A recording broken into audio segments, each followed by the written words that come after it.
Je pense que pour les autres c'est facile et pour toi c'est souvent difficile. Toi tu n'es pas comme tout le monde. Oh, combien vous savez que Dieu nous aime et que Dieu connaît l'avenir pour nous. Toi ton cas n'est pas le cas de tous les autres. Qui me diront amen. Amen, amen. Il y a des gens qui étaient esclaves. Ils faisaient juste des travaux forcés. Mais Canaan ne posait pas Canaan avec des travaux forcés. On posait Canaan avec la stratégie de guerre, de combat. Il fallait passer dans le désert. La Bible dit un jour, notre maître Jésus est allé au baptême de Jean-Baptiste. Et quand il est arrivé au baptême de Jean-Baptiste, la Bible dit qu'il s'est fait baptiser par Jean. Et quand il sort de l'eau, la Bible dit une voix se fit entendre dans le ciel en disant celui-ci est mon fils bien-aimé en qui j'ai mis toute mon affection. La Bible dit après cela, Jésus rempli de cet esprit fut conduit par le Saint-Esprit dans le désert.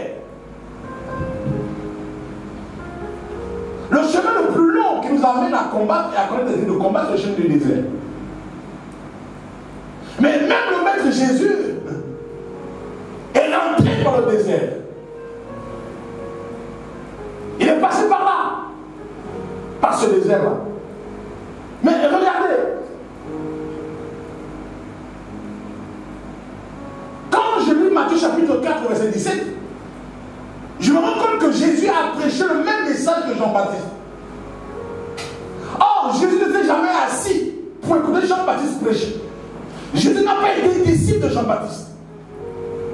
Et je me suis demandé comment Jésus a pu recevoir et maîtriser le message de Jean-Baptiste. J'ai compris que c'est le désert. Pourquoi? Parce que Jean-Baptiste lui-même il dit, je suis la voix de ceux qui crient dans le désert.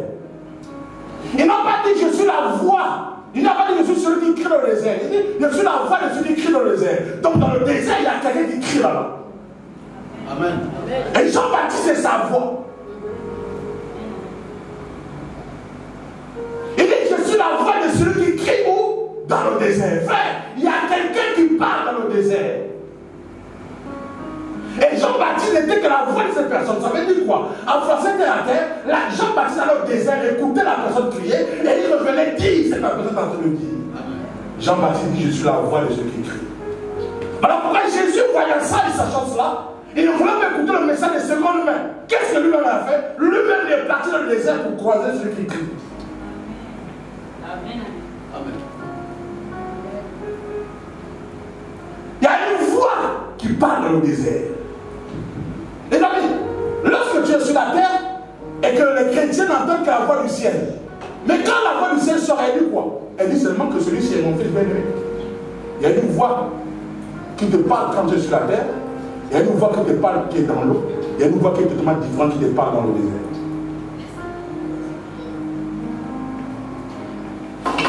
Donne-moi une bonne âme. C'est la voix qui est dans le désert qui t'équipe. C'est la voix qui est dans le désert qui te donne ce qu'il faut. C'est la voix qui est dans le désert qui te montre la résistance. C'est la voix qui est dans le désert qui te donne les stratégies de combat. C'est la voix qui est dans le désert qui te donne comment maîtriser les anges, comment incliner les choses. C'est la voix qui crie dans le désert. C'est cette voix-là que Jésus lui-même est parti écouter. Les amis, si tu ne passes pas par le désert, tu auras du mal à dominer sur telle situation. Parce que c'est le désert là-bas. Il y a un monsieur qui crie à l'intérieur. Je disais qu'il y a une voix que tu peux entendre lorsque tu es sur la terre. Et une voix que tu peux entendre lorsque tu es dans l'eau. Et une voix que tu peux entendre dans le désert.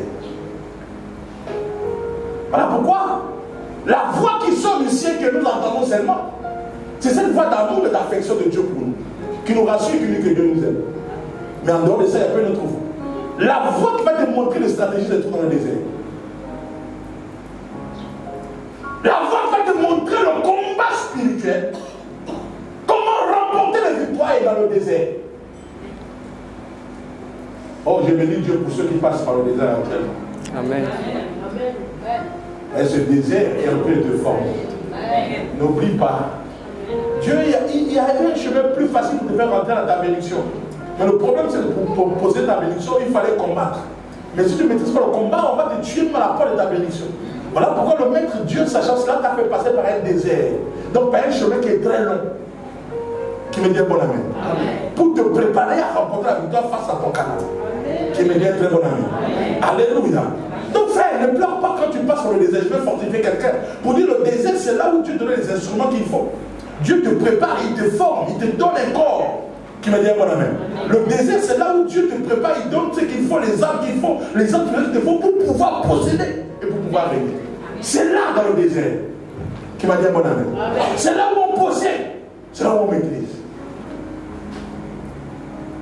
Et c'est là que je vais t'amener à comprendre que Jean-Baptiste qui dit je suis la voix de celui qui crie. Les amis, tu sais, j'ai posé la question à savoir, mais qui crie dans le désert? On a souvent lu ce texte sans faire trop attention. Mais Jean-Baptiste n'est pas celui qui crie dans le désert. Il est la voix. Il y a quelqu'un qui parle dans le désert. Il y a un message dans le désert.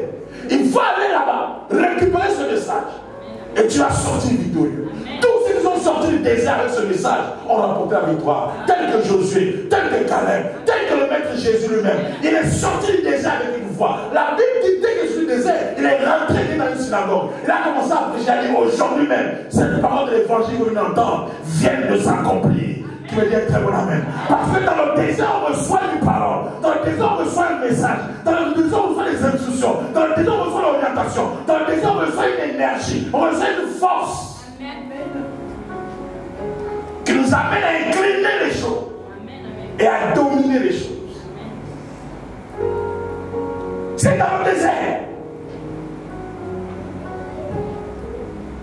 Voilà pourquoi Ecclésiaste chapitre 3, verset 1 jusqu'au verset 9. Vous lirez ça à la maison. On dit qu'il y a un temps sous le soleil. Sous le soleil, il y a un temps pour chaque chose, les amis. Il y a un temps, si tu as sauté le temps du désert, tu vas t'arrêter à Cana et tu auras peur des géants. Parce que tu n'as pas été à l'école militaire. On t'a libéré, tu es une grande délivrance. On t'a délivré de quoi? Tu es esclave, des travaux forcés. Même pas de la stratégie militaire. Tu ne dois pas posséder un territoire. Il faut que tu passes par là. Et ce chemin du désert, qui n'est pas un chemin court, qui est un chemin long. Ils ont fait 40 ans dans le désert. Il n'y avait ni l'eau, il n'y avait ni nourriture. 40 ans. Et pourtant la délivrance était grandiose. Ils ont traversé la mer Rouge à sec. Ils ont vu la gloire de Dieu. Ils ont vu les miracles s'opérer. Mais pour eux, il fallait faire le grand détour. Pour vous préparer à affronter les géants. Sinon, quand vous verrez les géants, tu diras que c'est pas été Canaan. Tu feras demi-tour pour atteindre les géants. Ainsi, beaucoup de chrétiens ont vu leur Canaan, ils ont fui. Ils ont dit c'est pas possible. Dieu peut nous donner telle bénédiction. Pourquoi? Parce qu'ils ont refusé le chemin de Dieu. Ils ont pris un chemin court. Ils n'étaient pas préparés. Comme un esclave qui devait être renforcé de maçonnerie va commencer un combat militaire. Ça ne passe pas. Beaucoup de chrétiens ont refusé le long chemin du désert pour emprunter notre chemin.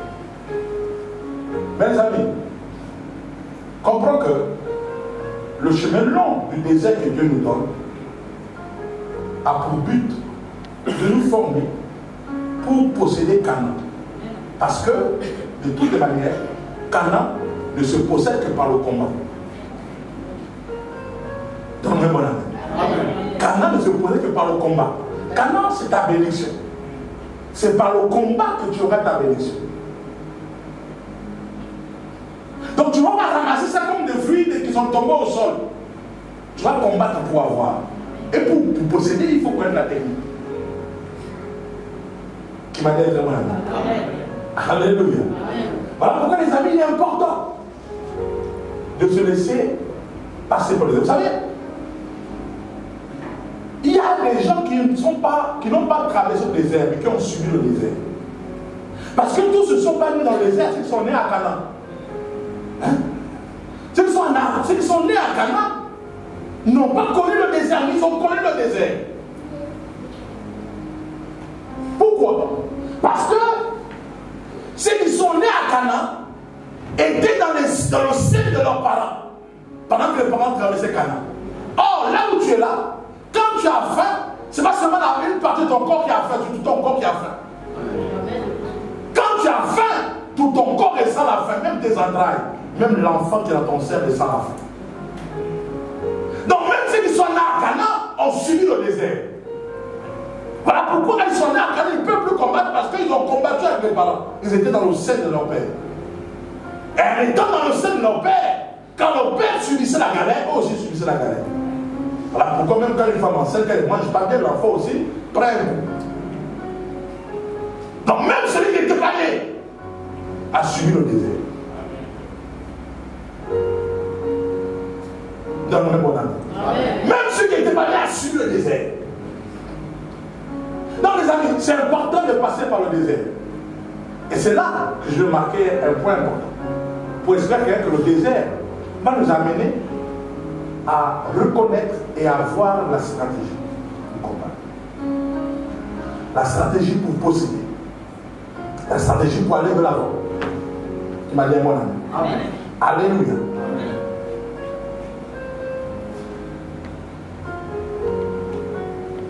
Le désert va nous amener à être en contact avec le divin. Va nous amener à être en harmonie avec Dieu. Donc, tu as longtemps écouté la voix du ciel. Tu as tout entendu ça. Maintenant, il faut que tu entendes aussi la voix du désert. Parce qu'il y a quelqu'un qui part dans le désert. Qui m'a dit mon ami. Alléluia. Vous savez,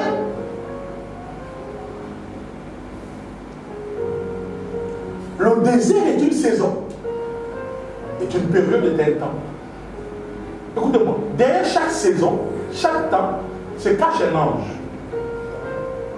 Les temps et les saisons sont gérés par les anges.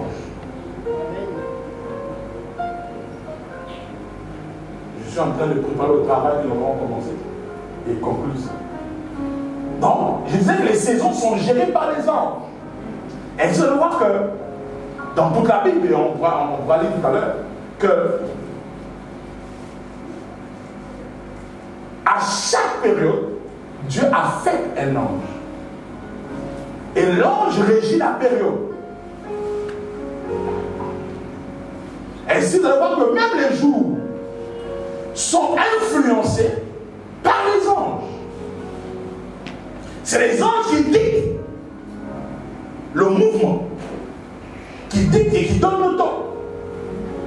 Et celui qui comprend ça peut amener des choses en sa faveur.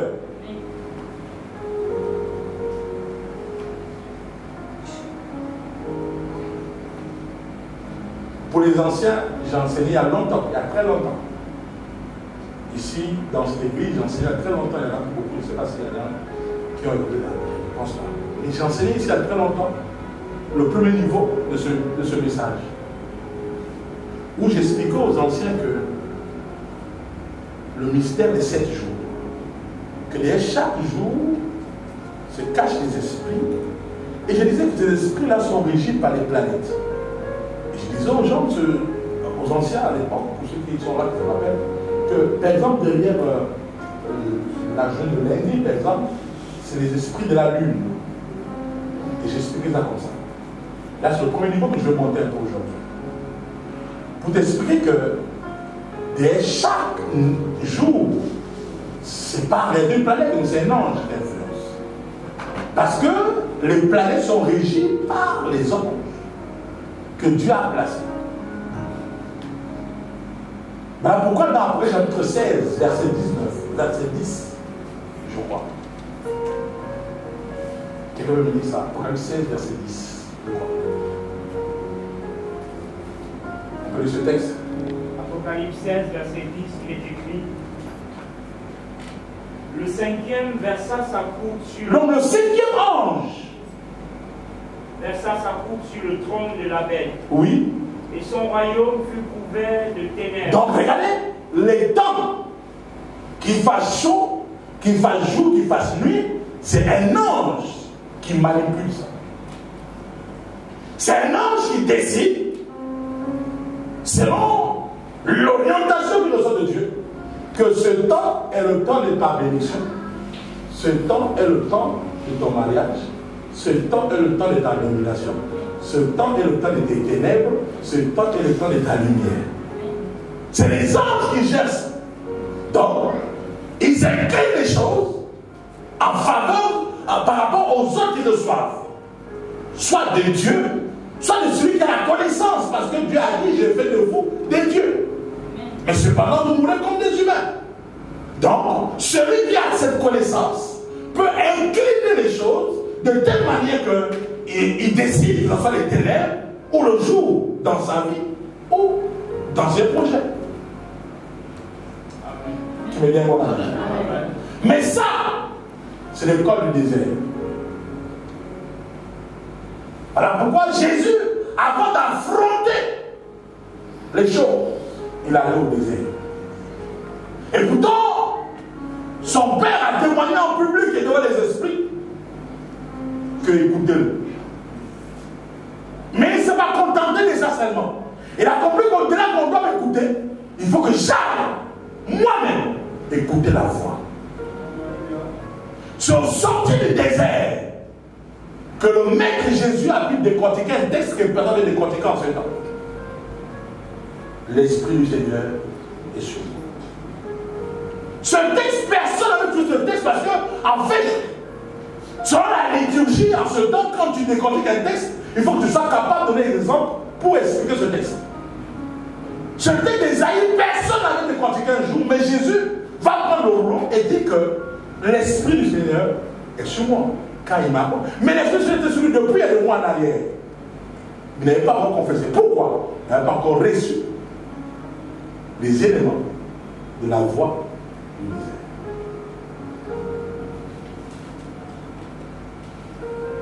La période du désert est une période qui est beaucoup stratégique dans la vie d'un chrétien. Quand tu traverses le désert, sois beaucoup attentif. Le désert n'est pas le temps pour toi de te décourager. Le désert n'est pas pour toi le temps de baisser les bras. Le désert n'est pas le temps pour toi de regarder en arrière. Car celui qui met sa charrue et qui regarde en arrière n'est pas digne.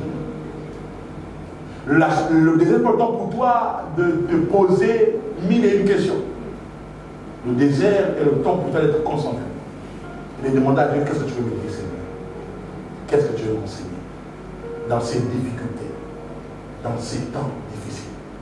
Le désert, c'est le temps où on se rapproche de Dieu, où on refuse de regarder comme tout le monde regarde. Le désert, c'est le temps où on commence à chercher la vision de Dieu. Comment Dieu voit. Ainsi, Josué et Caleb, on peut dire, c'est vrai, c'est réel. Mais si Dieu est avec nous, il écrasera nos ennemis. Le désert, on comprend que nous ne sommes rien. On ne dépend que de Dieu. Le désert, on se rend compte qu'on n'a rien à manger. On n'a même pas 100 francs. Mais on n'arrive pas à dormir sans manger. Il y a toujours quelque chose que Dieu envoie. On mange quand même. Alors on n'espérait même pas le matin qu'on se levait à 6 heures. Tu te demandais qu'est-ce qu'on va manger aujourd'hui. Mais tu es surprise, à 20 heures, tout le monde a mangé. Et chacun dort. C'est ça le désert. Et quand dans cette période, on ne pleure pas. On demande à Dieu, Seigneur, ouvre mes yeux. On dit à Dieu, Seigneur, ouvre ses yeux pour voir comme lui il voit. La réalité est là, c'est. Mais qu'est-ce que Dieu voit? Le désert, ça peut on se dire, c'est Dieu avec moi. C'est le Dieu qui a permis que pendant 3 mois, pendant 6 mois, alors que je n'avais pas de salaire, alors que je n'avais pas de revenus, ma famille n'a pas dormi dehors, ma famille n'a pas dormi sans manger. Si ce Dieu a pu le faire, ce même Dieu-là fera plus grand chose. C'est dans le désert qu'on attire cette expérience. Le désert n'est pas le moment pour toi d'abandonner, frère. Non. On n'abandonne pas dans le désert. J'ai l'habitude de dire ici que le désert ne le fuit pas. Le désert ne le chasse pas. Le désert, on le traverse. Beaucoup d'enfants de Dieu, quand ils sont face au désert, ils reculent.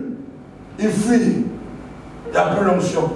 Non, c'est pas une affaire d'onction. Et à un moment donné, il faut que tu passes par le désert. Tu as vu la gloire de Dieu, oui. Voilà pourquoi Israël s'est trouvé une grande délivrance. Dieu a fait des grands miracles. Ils ont vu la main de Dieu. Ils ont vu comment Dieu a tué tous les premiers des Égyptiens. Ils ont vu comment Dieu a rempli l'eau de l'Égypte en sang. Ils ont vu la grêle, ils ont vu le feu. Et ils ont vu la main de Dieu. Mais après ça, il fallait passer dans le désert. Frère, il arrive un temps où tu expérimentes le toucher de Dieu. Tu vis dans une église où tu sens chaque jour sur la prophétie, c'est la délivrance. Mais à un moment donné, Dieu te dit passe maintenant dans le désert. On peut diviser la mer rouge en deux, tu traverses. C'est rien. Il faut expérimenter le désert. Le désert va t'équiper pour rentrer à Canaan. Comment est-ce que tu vas rentrer à Canaan? Quel équipement tu auras? Parce que Canaan est occupé. Ça veut dire quoi? Ta bénédiction, quelqu'un d'autre détient ça. Ce que tu cherches là, quelqu'un a récupéré ça. Dieu ne peut pas créer notre miracle pour toi, notre bénédiction pour toi. Non, non, non. Tout est déjà fait. Mais quelqu'un t'a récupéré. C'est ça, Canaan. Mais il faut que tu ailles récupérer ça. Quelqu'un d'autre a récupéré ton mariage assis dessus. Quelqu'un d'autre a pris tes enfants à bloquer dans une prison. Quelqu'un d'autre a pris ta promotion à bloquer ça. Dieu n'a pas créé de promotion. Non, non, non, c'est la fait. Mais il faut que tu ailles récupérer ça. Mais comment est-ce que tu vas récupérer les amis? Si tu n'as pas l'équipement qu'il faut. Parce que lui là-bas il connaît que cette terre-là, Dieu a promis ça à Abraham. Dieu a dit à Abraham, ce pays-là, je donne ça à ta descendance. Donc les habitants, ils ont l'espoir. Ils savent qu'un jour, quelqu'un risque de revenir, récupérer cette terre. Et dans ta famille, les gens savent que certainement tu reviendras un jour récupérer tes enfants. Mais ils sont prêts à combattre. Parce que tu ne dois pas enfanter. Ils sont prêts à combattre parce que tu ne peux pas devenir milliardaire pendant que leurs enfants sont pauvres. Ils ne sont pas prêts à accepter. Donc ils sont prêts à te combattre. Mais toi, est-ce que tu es prêt? Est-ce que tu es prêt? Donne-moi la main. Est-ce que tu es prêt? Voilà pourquoi le désert va te former. Le désert va t'équiper. Le désert va te positionner. Tu me dis mon amen. Alléluia. Vous savez, tout le monde subit l'influence. Et laisse-moi, la nature même subit l'influence des anges. Donc l'influence des saisons. L'influence cosmique, c'est-à-dire que la nature même subit. La nature subit. Regardez comment il y a les inondations. La nature est en train de subir. D'accord? Parce que c'est la saison. Tout le monde subit ça. Là où tu es assis, tu ne peux pas t'empêcher d'avoir chaud lorsque le soleil est au zénith. Même si tu es chrétien, malgré ta foi. Nous tous le subissons. Le mouvement cosmique, le mouvement des anges. Parce que les anges influencent ces saisons. Donc chacun de nous subit ça. Qui veut dire mon ami? On subit. Donc, ça veut dire que si un ange se met en ta faveur, tous ceux qui sont autour de toi vont subir ton élévation. Ils vont subir ta promotion. Quand tu rentres dans ta saison, ça veut dire que l'ange maintenant va faire subir même ta famille ce qu'il ne voulait pas voir dans ta vie. Tu n'as pas compris l'esprit. Ça veut dire que je vais t'expliquer que si cet ange-là décide ta saison d'élévation, même le sorcier de ta famille a subi ça. Malgré ça, elle contre toi. Je vais le prendre. Il va t'expliquer que là où nous sommes là, tout le monde subit la pluie. Les amis, qu'on le veut, qu'on ne le veut pas, quand la pluie tombe, ça tombe, c'est sérieux. Et si tu veux jouer aux hommes fonctionnés et qui ont la foi, tu vas te mouiller.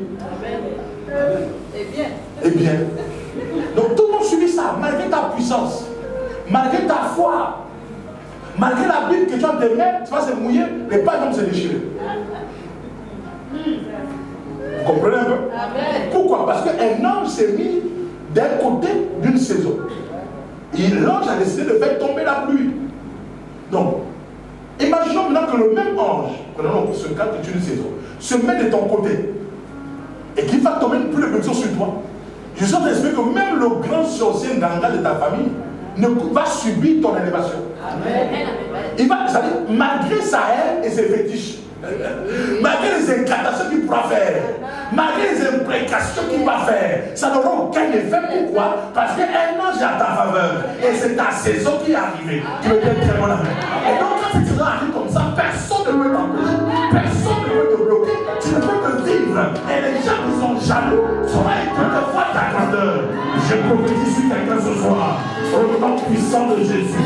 Les gens vont subir ton élévation, ils vont subir ta richesse, ils vont subir ta grandeur, ils vont subir ton enfantement, ils vont subir tes voyages, ils vont faire la sorcellerie, ça ne pourra pas te bloquer, ils vont faire les incantations avec ta photo, ça ne pourra pas arrêter, ils vont inciter ton nom, ça ne pourra pas arrêter, ils amèneront ton nom dans les cimetières, ça ne pourra rien faire.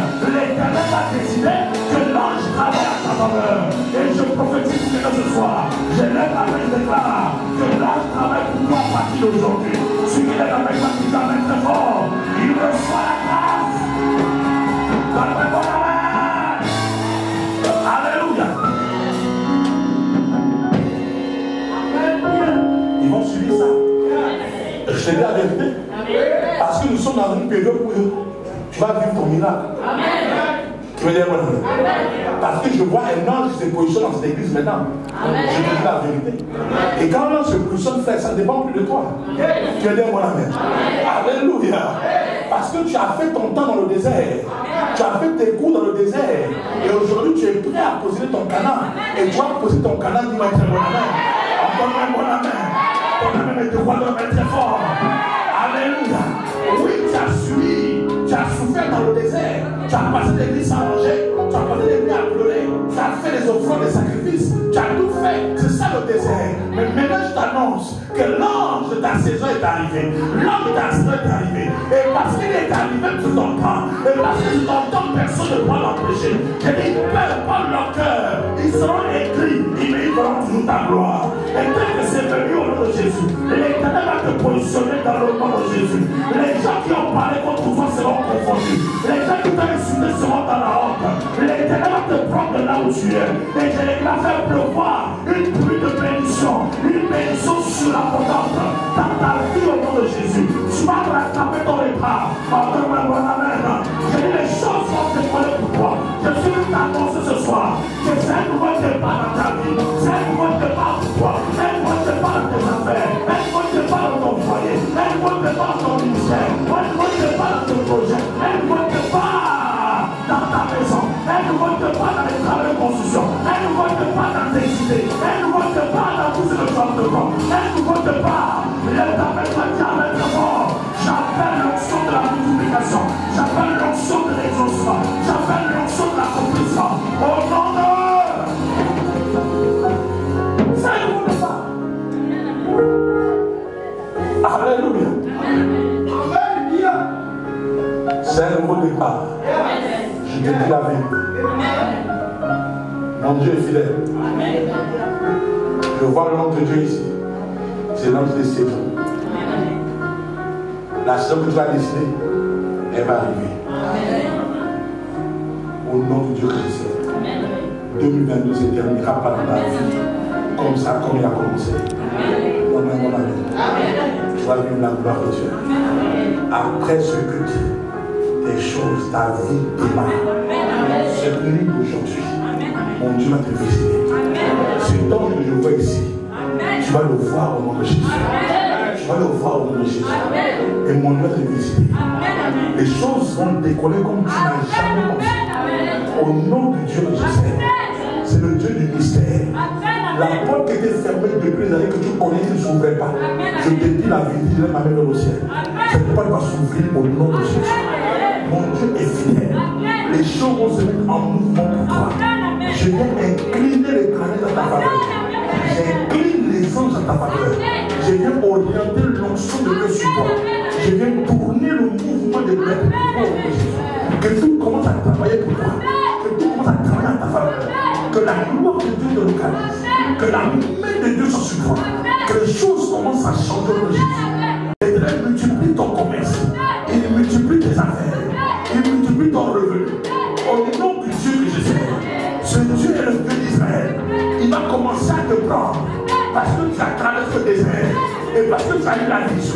Voyez que tu as cru. Voyez que tu as eu la vision de Josué et Caleb. Et voyez que tu es resté ferme et fidèle. Voyez que tu es resté loyal. L'Éternel apporte la récompense. L'Éternel apporte la récompense.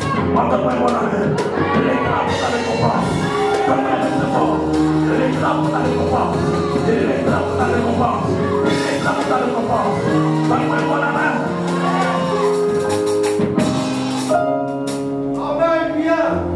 Je suis venu préparer quelqu'un. On va dans une saison où on va vivre la gloire de Dieu. Quantité. Je finis avec ça.